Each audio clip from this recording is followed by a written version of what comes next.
નમસ્કાર, આપ જોઈ રહ્યા છો ન્યૂઝ 18 ગુજરાતીને તમામ મહત્વપૂર્ણ સમાચારની સાથે હું છું લુબના ખાન। વાત કરીએ ભર શિયાળે માવઠાની।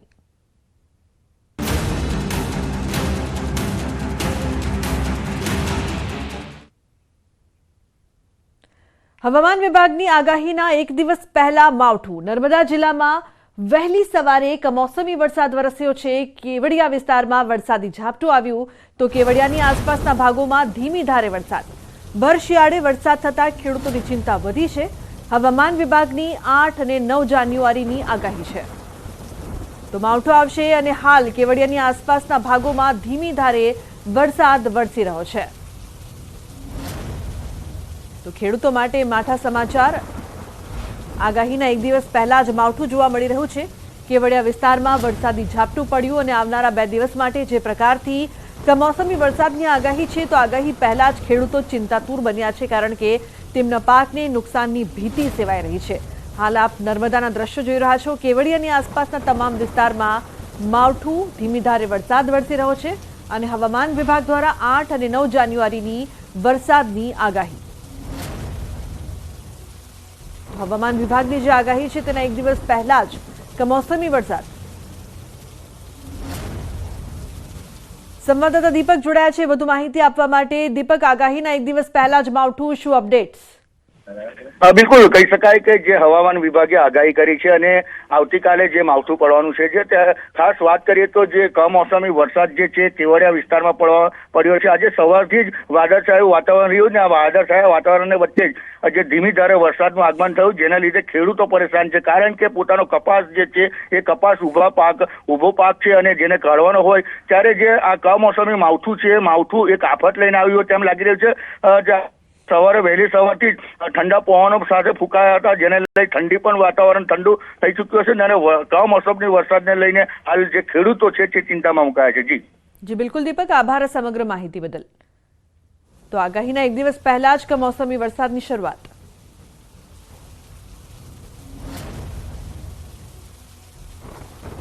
તો આવતીકાલથી રાજ્યમાં માવઠાની આગાહી કરવામાં આવી છે। હાલ રાજ્યમાં હાડ થીજવતી ઠંડી યથાવત છે। રાજ્યના 17 શહેરમાં 15 ડિગ્રીથી પણ ઓછું તાપમાન। નલિયા, દેવ અને ડીસામાં 10 ડિગ્રી તાપમાન। ગાંધીનગર, રાજકોટ અને કેશોદમાં 11 ડિગ્રી તાપમાન નોંધાયું તો ભુજ અને કંડલામાં 12 ડિગ્રી નોંધાયું છે તાપમાન। અમદાવાદ અને વડોદરામાં 13 ડિગ્રીએ પહોંચ્યો છે પારો। અમરેલી, સુરેન્દ્રનગર, આણંદમાં 13 ડિગ્રી તાપમાન। આવતીકાલથી 2 દિવસ કમોસમી વરસાદની આગાહી। તો આજથી જ ગુજરાતમાં વાદળછાયું વાતાવરણ રહેશે। અમદાવાદમાં 8 અને 9 જાન્યુઆરીએ પડશે માવઠું। બનાસકાંઠા, સાબરકાંઠા અને અરવલ્લીમાં આગાહી। અમદાવાદ, ગાંધીનગરમાં માવઠું પડી શકે। વલસાડ, નવસારી, સુરત અને દમણ માટે પણ આગાહી કરવામાં આવી છે તો ભાવનગર, અમરેલી અને રાજકોટ માટે પણ આગાહી।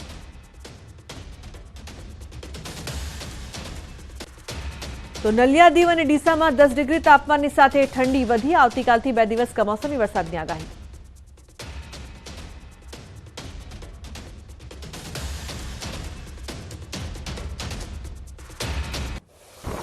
ગુજરાતના ખેડૂતો માટે માઠા સમાચાર। રાજ્યમાં ભર શિયાળે માવઠાની આગાહી। આજથી જ ગુજરાતમાં વાદળછાયું વાતાવરણ રહેશે। 8 અને 9 જાન્યુઆરીએ ગુજરાતમાં થઈ શકે છે કમોસમી વરસાદ। અમદાવાદવાસીઓ શહેરમાં ઠંડી વચ્ચે થશે માવઠું। અમદાવાદમાં 8 અને 9 જાન્યુઆરીએ થશે કમોસમી વરસાદ। हल्की रेन के चांसेस है वो है डे 3 और डे 4 और जो मतलब कारण होंगे ये है कि एक ट्रफ लाइन है जो साउथ गुजरात रीजन से होकर गुजर रही है जिसके कारण ये डे 3 और डे 4 में बारिश होंगी आइसोलेटेड प्लेसेस में सौराष्ट्र और गुजरात दोनों रीजन में। और जो मतलब कुछ डिस्ट्रिक्ट हैं जहाँ पे हल्के रेन होने के चांसेस हैं आइसोलेटेड प्लेसेस में वो डिस्ट्रिक्ट हैं डे 3 के लिए बनासकांठा, साबरकांठा, अरावली, अहमदाबाद, गांधीनगर और वलसाड़, नवसारी, सूरत, दमन, दादरा नगर हवेली। और जो सौराष्ट्र के रीजन के डिस्ट्रिक्ट हैं वो है भावनगर, अमरेली, गिर सोमनाथ और राजकोट। तो डे 4 में जहाँ पे मतलब हल्की रेन होने के चांसेस हैं वो रीजन है गुजरात रीजन के वो डिस्ट्रिक्ट हैं अहमदाबाद, गांधीनगर, वलसाड़, नवसारी, आनंद और दादरा नगर हवेली। और जो सौराष्ट्र रीजन है उसके डिस्ट्रिक्ट हैं अमरेली, गिर सोमनाथ। તો અયોધ્યામાં રામ મંદિરના પ્રાણ પ્રતિષ્ઠાના અવસર પહેલા ગીતાબેન રબારીના ભજન અંગે પીએમ મોદીએ ટ્વીટ કર્યું. પીએમએ ટાંક્યું કે અયોધ્યામાં પ્રભુ શ્રીરામના દિવ્ય ભવ્ય મંદિરમાં રામલલ્લાના આગમનની રાહ હવે પૂર્ણ થવા જઈ રહી છે. દેશભરમાં મારા પરિવારજનોમાં પ્રાણ પ્રતિષ્ઠાની આતુરતાની પ્રતીક્ષા છે. તેમના સ્વાગતમાં ગીતાબેન રબારીનું આ ભજન ભાવ વિભોર કરવા જેવું છે. તો આપના નેતાઓ આજે ગુજરાતના પ્રવાસે દિલ્હી સીએમ અરવિંદ કેજરીવાલ આવશે ગુજરાત. પંજાબ સીએમ ભગવંત માન પણ ગુજરાત આવશે. ભરૂચના નેત્રંગ ખાતે જનસભાને સંબોધિત કરશે. આપ એમએલએ ચૈતર વસાવાના સમર્થનમાં કરશે સભા. તો બપોરે 1 વાગ્યે વડોદરા એરપોર્ટ પર આગમન, ત્યારબાદ વેલકમ હોટલમાં 30 મિનિટનો સ્ટે કરશે અને 1:30 વાગે હેલિકોપ્ટરથી નેત્રંગ જવા માટે રવાના થશે, જ્યાં સભાને સંબોધશે. સાંજે 7 વાગે પ્રદેશ આગેવાનો સાથે લોકસભા ચૂંટણી અંગે ચર્ચા કરશે અને વડોદરામાં રાત્રિ રોકાણ પણ કરશે. સોમવારે 11 વાગે રાજપીપળા જેલમાં ચૈતર વસાવાની તેઓ મુલાકાત લેશે.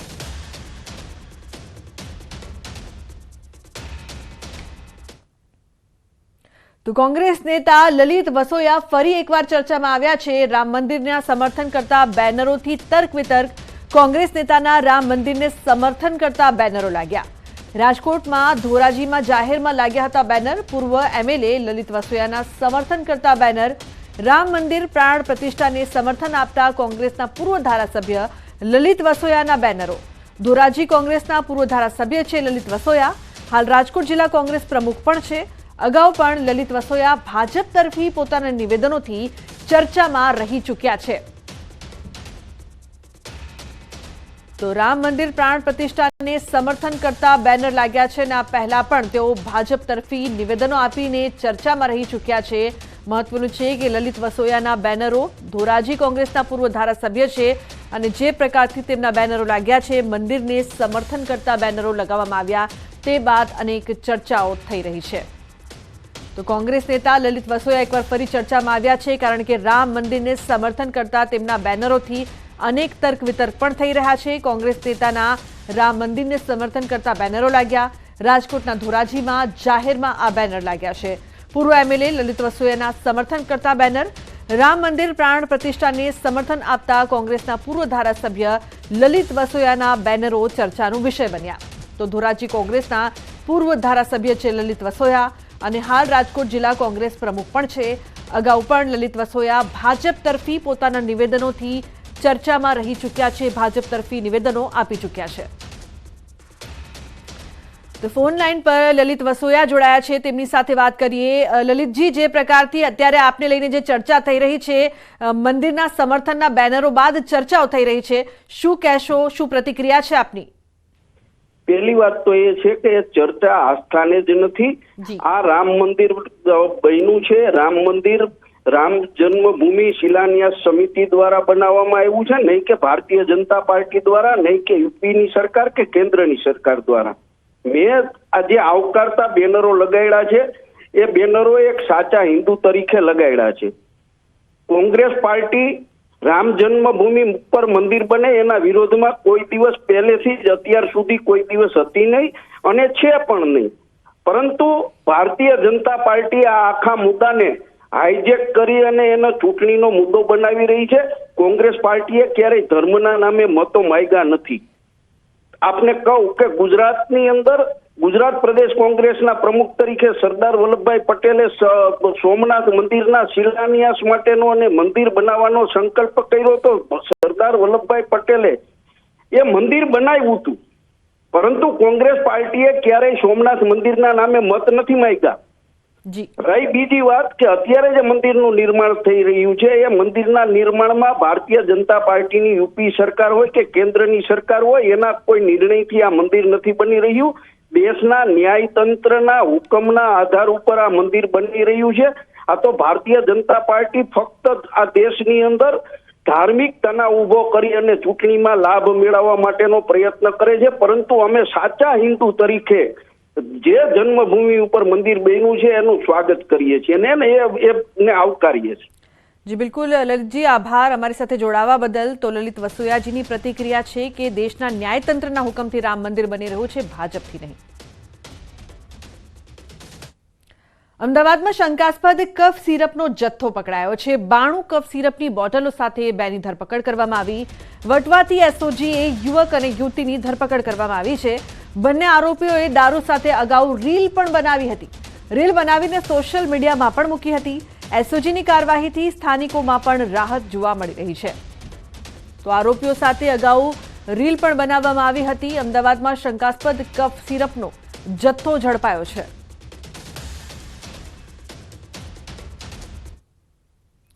સમાચારમાં આગળ વાત દાહોદમાં ફાર્મ હાઉસમાં દારૂની મહેફિલ પકડાઈ છે।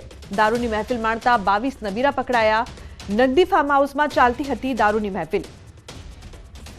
એસપીને મળેલી બાતમીના આધારે લોકલ ક્રાઇમ બ્રાન્ચે ફાર્મ હાઉસમાં ચાલતી દારૂની મહેફિલમાં દરોડા પાડ્યા હતા।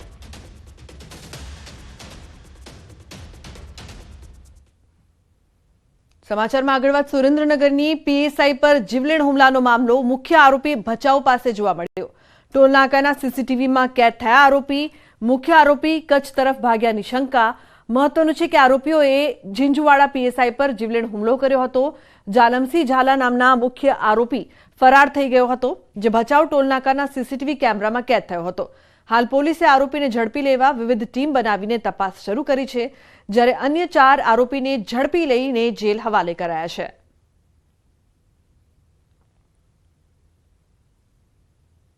ચાર આરોપીઓ ઝીંઝુવાડાથી દૂર કેટલીક વાડીઓની અંદર સંતાયેલ છે ને તાત્કાલિક તે 4 ઇસમોને પકડી પાડી અને અટક કરીને આગળની કાર્યવાહી હાથ ધરવામાં આવેલ છે।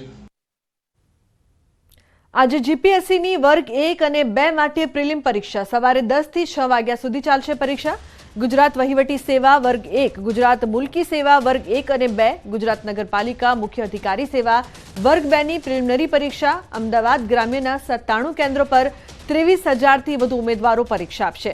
દરેક પરીક્ષા કેન્દ્રને સીસીટીવીથી સજ્જ કરવામાં આવ્યા છે। તો મહત્વનું છે કે પરીક્ષાને લઈને તમામ તૈયારીઓ કરવામાં આવી છે। સવારે 10 થી 6 વાગ્યા સુધી પરીક્ષા ચાલશે। તો આજે જીપીએસસીની વર્ગ 1 અને 2 માટેની પ્રિલિમ પરીક્ષા ચાલી રહી છે, જેને લઈને ઉમેદવારોએ પણ તમામ તૈયારી કરી લીધી છે।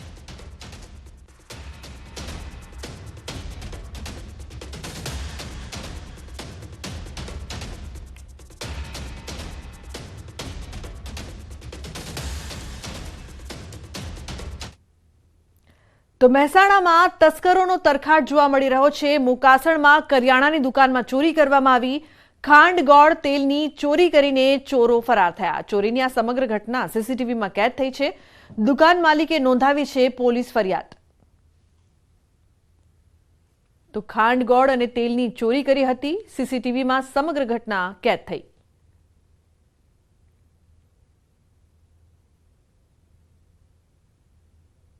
તો બુલેટિનમાં હાલ રોકાઈશું એક બ્રેક માટે। આપ જોતા રહો ન્યૂઝ 18 ગુજરાતી।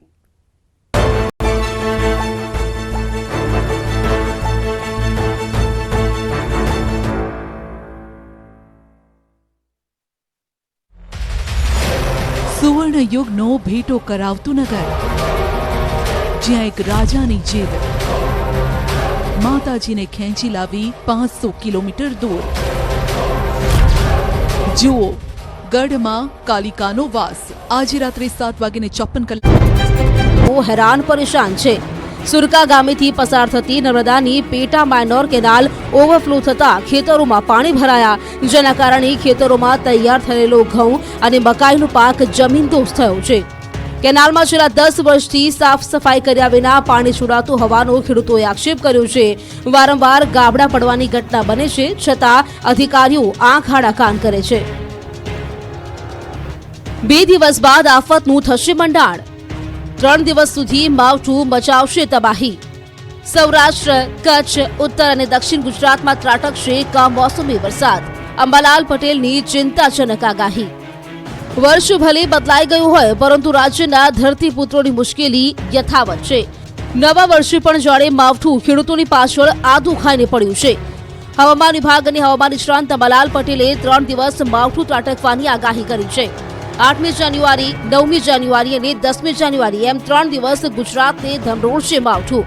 આખરે 2 દિવસ બાદ ગુજરાતના કયા ભાગોમાં વરસાદ થઈ શકે, કયા ભાગોમાં કેવી માવઠાની અસર રહી શકે તેની વાત કરીએ તો 8મી જાન્યુઆરીએ સૌરાષ્ટ્રના કેટલાક જિલ્લામાં વરસાદ પડશે. જૂનાગઢ, ગીર સોમનાથમાં પડી શકે છે વરસાદ. સુરેન્દ્રનગર, બોટાદ, બનાસકાંઠા અને સાબરકાંઠામાં માવઠું આવી શકે. દક્ષિણ ગુજરાતના નવસારી, ડાંગ, વલસાડ, દમણ અને દાદરા નગર હવેલીમાં માવઠું ત્રાટકશે. તો 9મી જાન્યુઆરીએ સૌરાષ્ટ્રમાં રાજકોટ, જૂનાગઢ અને અમરેલીમાં વરસાદ પડી શકે છે. ઉત્તર ગુજરાતમાં બનાસકાંઠા, સાબરકાંઠા, અરવલ્લી અને મહેસાણામાં વરસાદ પડી શકે. આ બાજુ મહીસાગર અને દાહોદમાં પણ માવઠું પડી શકે છે. 10મી જાન્યુઆરીએ ઉત્તર ગુજરાતના બનાસકાંઠા અને સાબરકાંઠામાં વરસાદ પડશે તેવી આગાહી અંબાલાલ પટેલે કરી છે. રાજકોટમાં રોડ પર ગુંડાઓ બેફામ બની ગયા છે તેની આ બોલતી તસવીર છે. રાજકોટના રોડ જાણે યુદ્ધના મેદાનમાં બદલાઈ ગયા હોય તે રીતે ગુંડાઓ, મવાલીઓ, અસામાજિક તત્વો રોડ પર જ જંગ લડી રહ્યા છે. રોડ બની ગયા છે લોહિયાળ. આ વખતે રાજકોટમાં માવા એટલે કે ફાંકી માટે જબરી મારામારી થઈ. રાજકોટના બાલાજી હોલ પાસે માવાના બાકી રૂપિયા ન દેતા પાનની દુકાન ચલાવતો દુકાન ચાલક અને ગ્રાહક વચ્ચે જાહેરમાં મારામારી થઈ. દુકાનદારી ગ્રાહકને ઢીકા પાટુનો માર મારી અધમુઓ કરી નાખ્યો. રોડ પર પાડી તેનો શર્ટ ખેંચીને માર્યો હતો. જાણે ગ્રાહકે કોઈ મોટો ગુનો કરી નાખ્યો હોય તે રીતે રોડ પર ઢસડીને ઢીંકા પાટુથી ધોલાઈ કરી નાખી. આ સમગ્ર મારામારીનો વિડીયો વાયરલ થયો છે. નોંધનીય છે કે રાજકોટ શહેરમાં મારામારીની ઘટનાઓ સતત વધી રહી છે. ગઈકાલે ગોંડલ રોડ પર જાહેરમાં મારામારીની ઘટના બની હતી. સિટી બસના ડ્રાઈવર અને એક્ટિવા ચાલક વચ્ચે ઉગ્ર બોલાચાલી બાદ મારામારીની ઘટના બની હતી. જામનગરમાં જાહેરમાં મહિલાઓ જંગે ચડી હતી. જામનગરના હાપામાં બાળકોને ભણાવતી મહિલાઓ વચ્ચે જબરો ઝઘડો થયો. હાપા પાસેથી આંગણવાડીમાં ગાંઠિયા અને બુંદીનો નાસ્તો આપ્યો હતો. તે નાસ્તો 50 બાળકો વચ્ચે કેમ ઓછો પડ્યો તે બાબતે બોલાચાલી થઈ હતી. 3 મહિલાઓ વચ્ચે મામલો એટલો ઉગ્ર બની ગયો હતો કે એક મહિલા બીજા બહેન પર રોફ જમાવવા લાગ્યા હતા.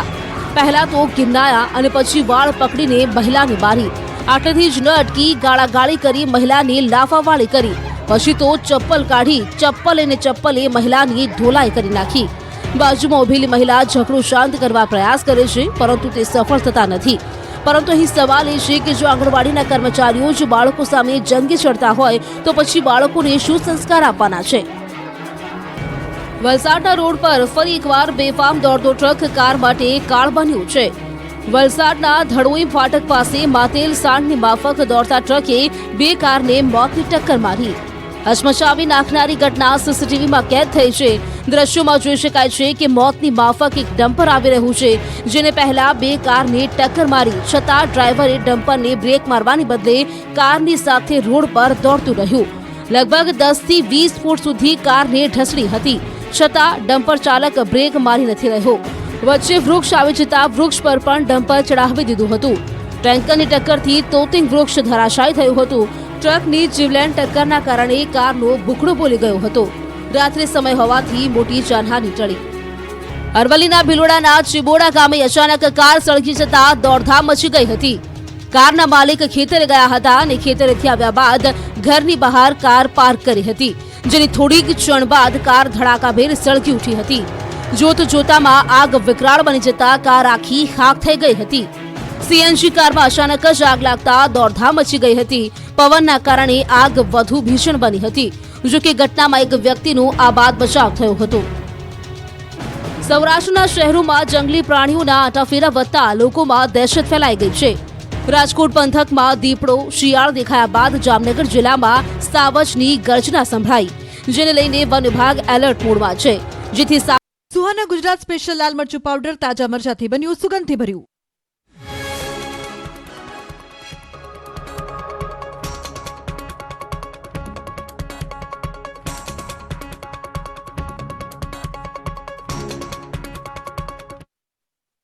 સુહાના ગુજરાત સ્પેશિયલ લાલ મરચું પાવડર તાજા મરચાથી બન્યું, સુગંધથી ભર્યું.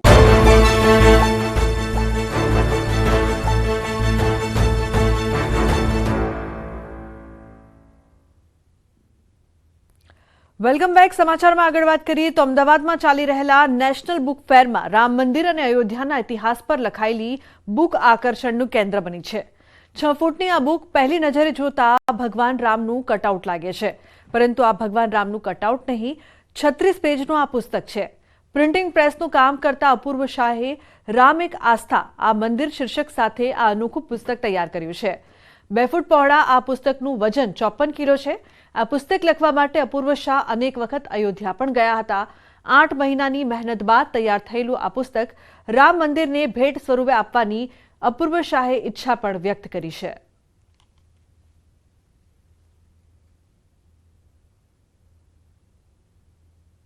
ભગવાન શ્રી રામ પર અનેક કથાઓ, અનેક કાવ્યો છે તે લખાયા છે અને અનેક એવા લેખકો છે, અનેક એવા સંતો દ્વારા ભગવાન રામને અલગ અલગ રીતે વર્ણવવામાં આવે છે. પરંતુ અમદાવાદ શહેરના અપૂર્વ શાહ જે છે તેને અલગ જ રીતે ભગવાન રામ પર પોતાની આસ્થા છે તે વ્યક્ત કરી છે. કદાચ અહીંયા હું ઊભો છું તે અમદાવાદ મ્યુનિસિપલ કોર્પોરેશન દ્વારા આયોજિત જે બુક ફેર છે તેના સ્ટોલ ઉપર ઊભો છું. લોકોને આકર્ષિત કરતું આ એક આખું કટલેટ જોવા મળી રહ્યું છે અને ખાસ કરીને આપ સમજો કે કોઈ ફોટો નથી પરંતુ આખી એક બુક છે.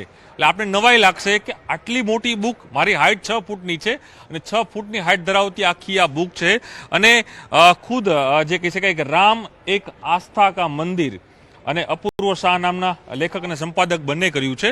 મજોરાજ છે અપૂર્વ શાહ, પરંતુ તેમની સાથે જ અપૂર્વભાઈ, આપની એક આસ્થા અલગ પ્રકારની ભગવાન રામ ઉપર જોવા મળી રહી છે. હું આ જોઈ રહ્યો છું આખું જે બુક છે, કદાચ કોઈ દૂરથી લાગે એક પોસ્ટર લાગે, નજીક આવ્યો ખ્યાલ આવ્યો કે આખું એક બુક છે. આ બુકનું ખાસિયત શું છે? આપને વિચારે કેમ આવ્યો કે આ પ્રકારની આ બુક છે અને અમારા દર્શકોને પણ બતાવો કે આ બુક આખી તમે કઈ રીતે લખી છે? મેં એક પ્રયત્ન કર્યો કે કંઈક અલગ સ્વરૂપને અલગ આકાર હશે તો લોકો પુસ્તક ખરીદી અને વાંચવા માટે પ્રેરણા લેશે. એટલા માટે અમે એક કટઆઉટ લીધું હતું અને એ કટઆઉટના લીધે લોકો એક આકર્ષિત થાય અને એ બહાને ભગવાન શ્રી રામજીની પુસ્તક લે અને એ લોકો વાંચે. અને અમે આ લગભગ 8 મહિનાથી પ્રયત્ન કર્યો હતો કે કેવી રીતના એને લખીશું, એના પેપર પેસ્ટિંગ કેવી રીતના કરીશું. કારણ કે 6 ફૂટના પેપર છે તો કેવું નોર્મલ પેપર અમારે યુઝ કરવો તો આર્ટિફિશિયલ યુઝ નહોતું કરવું. નોર્મલ પેપર તમારે 6 ફૂટનો હોય તો લટકી જાય. એના કરતાં અમે પેસ્ટિંગ ડબલ કરી અને એટલી મજબૂત બનાવી છે. 36 પાનામાં કન્ટેન્ટ લખ્યો છે. અપૂર્વભાઈ, હું આપ મારા દર્શકોને બુક પણ બતાવો કે આખું જે આ બુક છે આપ કહી રહ્યા છો કે 6 ફૂટ છે, 54 કિલો વજન ધરાવતું આ બુક છે, 2 ફૂટની પહોળાઈ છે. કઈ રીતનું બુક છે ને ખાસ કરીને પહેલી વખત લેખનનો આપણે પ્રયાસ કર્યો અને એકદમ રામ ઉપર જ લખવાનો આપને વિચાર આવ્યો? એક જ પહેલાં તો જે સુપ્રીમ કોર્ટનો ચુકાદો આવ્યો ત્યારથી કોન્ટ્રોવર્સી પણ ચાલુ થઈ. પછી મેં અભ્યાસ ચાલુ કર્યો કે આવું પણ હોઈ શકે. કોઈકને સમજો કે કોઈ 2 પક્ષ છે કે 3 પક્ષ છે એ આપણે વિચારીએ. પછી હું અયોધ્યા ગયો, લગભગ હું 7 વાર અયોધ્યા ગયો અને ત્યાં લોકોને રૂબરૂ મળી અને મેં આખો અભ્યાસ કરી અને પછી લખવાનું શરૂ કર્યું. આજ આપ જોઈ શકો છો કે આ બુક મેઇન બુક છે. બુકનું પણ પહેલું પેજ રામનો ફોટો છે. રામ એક આસ્થા કા મંદિર, એટલે જે મંદિર બની રહ્યું છે, નિર્માણ થઈ રહ્યું છે, સમગ્ર હિન્દુ સમાજ માટે એક પોતાનું એક પ્રતીક છે તે બનવા જઈ રહ્યું છે. અપૂર્વભાઈ પહેલી વખત પ્રયાસ કર્યો છે પણ ખરો સારો પ્રયાસ કર્યો. અપૂર્વભાઈ, કઈ રીતના આખા પેજ છે, કઈ રીતનું લખાણ આપના તરફથી લખવામાં છે, અમારા દર્શકોને એ પણ બતાવો. અમે પછી અયોધ્યા જઈ અને એમને વિનંતી કરીશું કે આવી અમે પુસ્તક બનાવી છે તો અમે ભેટ આપવા માગીએ છીએ. જો એ સ્વીકારવા તૈયાર હોય તો અમે ભેટ આપવા તૈયાર છીએ. અમદાવાદના એક પ્રિન્ટિંગ પ્રેસ ધરાવતા અપૂર્વભાઈ છે. અપૂર્વભાઈની એક અલગ જ એક ઈચ્છા હતી, એના કારણે તેઓએ આખું આ બુક જે છે આખી તૈયાર કરી છે. 54 કિલો વજન ધરાવતી આ બુક, 36 પાનાની આખી આ બુક છે અને રામને કઈ રીતે વર્ણવવા, એમ ખાસ કરીને જે અયોધ્યા મંદિર બનવા જેવું છે. એટલે મેં શીર્ષક જ એવું આપ્યું છે, રામ એક આસ્થા કા મંદિર. એટલે એનો મતલબ એ જ થાય છે કે રામનું મંદિર બને છે, એને કોઈ આસ્થા કેમ જોડાયેલી છે. એટલે કદાચ પહેલું આવું પુસ્તક હશે, 6 ફૂટ લાંબી હાઇટ ધરાવતું આ પહેલું પુસ્તક હશે. પ્રથમ પ્રયાસમાં પણ એક નવી જે ઓળખ ઊભી થાય તે પ્રકારનું આખું પુસ્તક છે તે અહીં બનાવવામાં આવ્યું છે અને લોકોને એક આકર્ષણનું કેન્દ્ર પણ છે, લોકોને એક જિજ્ઞાસા પણ રામ વિશે સમજવાની અહીં વધી રહી છે. કર્મખેંગર રાઠોડ સાથે પ્રણવ પટેલ, ન્યૂઝ 18 અમદાવાદ. તો બુલેટિનમાં હાલ બસ આટલું જ. તમામ મહત્વપૂર્ણ સમાચાર માટે આપ જોતા રહો ન્યૂઝ 18 ગુજરાતી. નમસ્કાર.